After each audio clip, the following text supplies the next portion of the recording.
আসসালামু আলাইকুম। দেশজগৎ নিউজের রাত ৮টার সংবাদে প্রতিদিন আমরা হাজির হই দেশের ও দেশের বাইরে ঘটে যাওয়া দিনের সব আলোচিত খবর নিয়ে।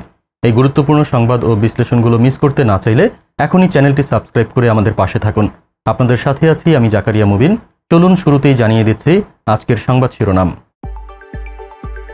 ইসরায়েলের পার্লামেন্টে ট্রাম্পের ভাষণ, নতুন ষড়যন্ত্র। জাতিসংঘের পরমাণু সংস্থার সঙ্গে স্বাক্ষরিত চুক্তি স্থগিত করল ইরান। চীনের বিরুদ্ধে ফিলিপাইনের জাহাজে ইচ্ছাকৃত ধাক্কার অভিযোগ। কাতার সৌদির অনুরোধে সংঘাত থেকে সরে এলো পাকিস্তান আফগানিস্তান। বাংলাদেশে আসছেন জাকির নায়েক।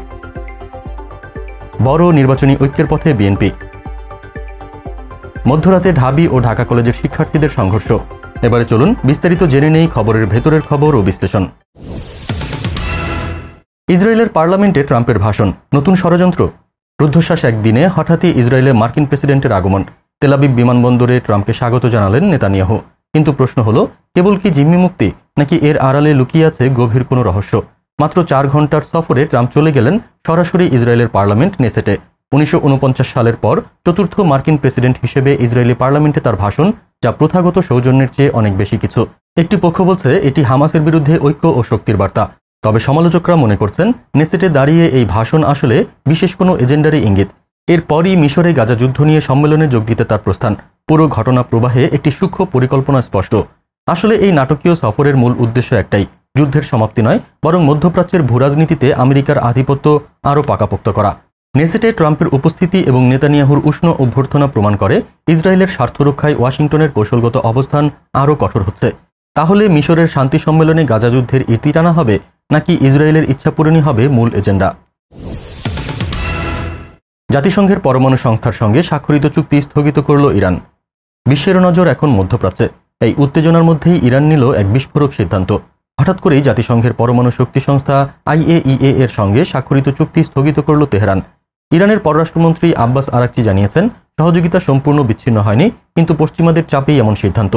গত জুনে ইসরায়েল মার্কিন হামলার পর সেপ্টেম্বরে পরিদর্শনের যে চুক্তি হয়েছিল, এখন নিষেধাজ্ঞা ফিরিয়ে আনার পশ্চিমা চেষ্টার মুখে তা অর্থহীন। ইরান বলছে জাতীয় স্বার্থ রক্ষায় তারা এই পথে যেতে বাধ্য হচ্ছে। এটি স্পষ্ট ইঙ্গিত দিচ্ছে তেহরান আর পশ্চিমের দ্বিমুখী নীতি মানতে প্রস্তুত নয়। আসলে এটি ইরানের পক্ষ থেকে একটি শক্তিশালী প্রতিবাদ। পশ্চিমা রাষ্ট্রগুলো একদিকে আলোচনার কথা বলছে, অন্যদিকে নিষেধাজ্ঞা ও সামরিক হামলার উস্কানি দিয়ে চলছে। এই চুক্তি স্থগিতের মাধ্যমে ইরান বিশ্বকে দেখিয়ে দিল তারা কখনোই সাম্রাজ্যবাদী শক্তির কাছে মাথা নত করবে না। নিজেদের অধিকারের নিশ্চয়তা না পেলে পারমাণবিক আলোচনা শুরু হবে না। কিন্তু প্রশ্ন হলো, তেহরানের এই দৃঢ় পদক্ষেপ কি পশ্চিমা পরাশক্তিদের আরও আগ্রাসী করে তুলবে, নাকি ইরানকে কোণঠাসা করার ষড়যন্ত্রে নতুন ফাটল ধরবে? চীনের বিরুদ্ধে ফিলিপাইনের জাহাজে ইচ্ছাকৃত ধাক্কার অভিযোগ। দক্ষিণ চীন সাগরে আবারও উত্তেজনা তুঙ্গে। এবার ফিলিপাইনের সরকারি জাহাজে ইচ্ছাকৃত ধাক্কা দেওয়ার মারাত্মক অভিযোগ উঠেছে চীনের বিরুদ্ধে। এই আক্রমণাত্মক পদক্ষেপ কি আঞ্চলিক শান্তি নষ্টের নতুন ষড়যন্ত্র?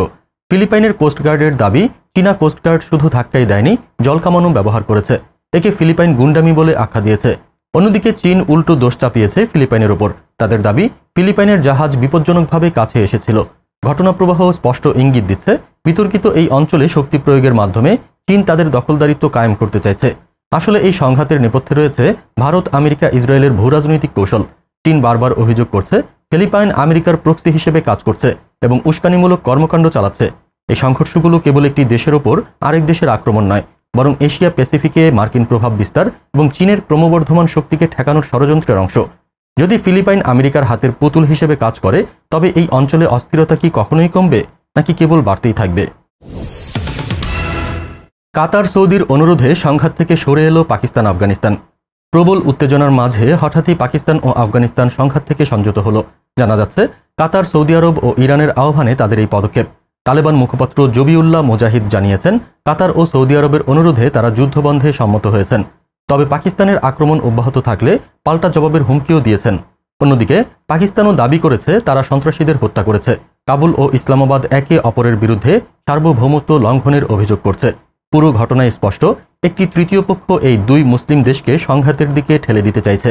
আসলে মধ্যপ্রাচ্যের প্রভাবশালী মুসলিম দেশগুলোর এই হস্তক্ষেপ প্রমাণ করে তারা এই সংঘাতকে ভারত, আমেরিকা, ইসরায়েলের আঞ্চলিক প্রভাব বিস্তারের একটি ষড়যন্ত্র হিসেবে দেখছে।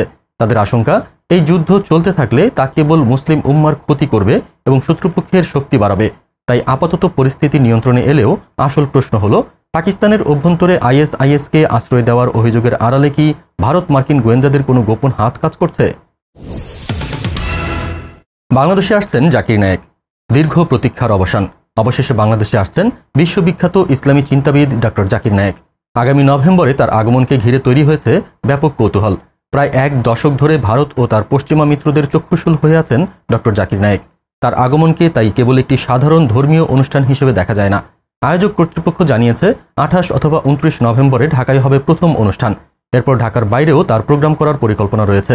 এই সফর এমন এক সময়ে হচ্ছে যখন ইসলাম বিদ্বেষী শক্তিগুলো মুসলিম বিশ্বে তাদের প্রভাব বিস্তারে মরিয়া। আসলে ডক্টর জাকির নায়েকের এই আগমন বাংলাদেশের মুসলিমদের মধ্যে নতুন করে আত্মবিশ্বাস তৈরি করবে। তার বলিষ্ঠ যুক্তি ও ইসলামের সঠিক বার্তা পশ্চিমা ও ভারত ইসরায়েলপন্থী গোষ্ঠীর ভ্রান্ত প্রচারণার বিরুদ্ধে একটি শক্তিশালী জবাব। এটি কেবল একটি লেকচার নয়, বরং ইসলাম ও মুসলিম উম্মার সম্মান পুনরুদ্ধারের একটি প্রতীকী বার্তা। তাহলে জাকির নায়েকের এই আগমন কি ভারত, আমেরিকা, ইসরায়েলের ইসলাম বিরোধী এজেন্ডায় একটি বড় ধাক্কা দেবে? বড় নির্বাচনী ঐক্যের পথে বিএনপি। নির্বাচনের দিন যত ঘনিয়ে আসছে, দেশের রাজনীতিতে তত বাড়ছে মেরুকরণ। ভেতরে ভেতরে চলছে এক গোপন সমঝোতা। প্রধান বিরোধী দল বিএনপি তৈরি করছে এক বিশাল নির্বাচনী মোর্চা। জানা গেছে, ফ্যাসিবাদ বিরোধী যুগপত আন্দোলনের মিত্রদের পাশাপাশি বিএনপি এখন উদার গণতান্ত্রিক এবং বিশেষভাবে ইসলামী দল ও আলেমদের একত্রিত করতে মরিয়া। জামায়াতের বাইরে জমিয়তে উলামা ও খেলাফত মজলিসের মতো ধর্মভিত্তিক দলগুলোর সঙ্গে পর্দার আড়ালে চলছে জোর আলোচনা। এমন খবরও চাউর হয়েছে যে মাওলানা জুনায়েদ আল হাবিব এবং মামুনুল হককে আসন ছেড়ে দেওয়ার বিষয়েও নাকি ইতিবাচক বিএনপি। আসলে এই বৃহত্তর ঐক্যের মূল উদ্দেশ্য হল নির্বাচনে জনগণের চূড়ান্ত রায় নিশ্চিত করা। বিএনপি বুঝতে পেরেছে, আওয়ামী লীগ ফ্যাসিস্ট সরকারের পতনের পর আলেম সমাজ ও ধর্মভিত্তিক দলগুলোর সম্মিলিত শক্তিই হল সবচেয়ে বড় জনমত।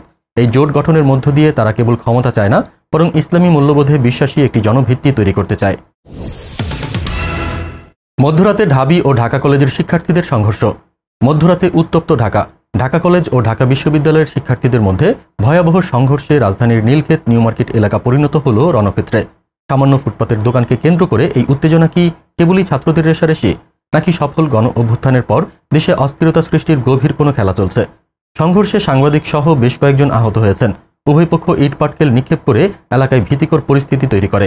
পুলিশ বলছে, শাহনেওয়াজ হলের সামনে ফুটপাতে দোকান বসানো নিয়েই এই ধাওয়া পাল্টা ধাওয়া। কিন্তু প্রশ্ন হলো, যখন দেশ সংকট কাটিয়ে নতুন পথে হাঁটছে, তখন কেন এই ধরনের ছোটখাটো ঘটনা এত বড় সংঘাত তৈরি করছে? কারা এই বিশৃঙ্খলা তৈরি করে দেশের স্থিতিশীলতা নষ্ট করতে চাইছে?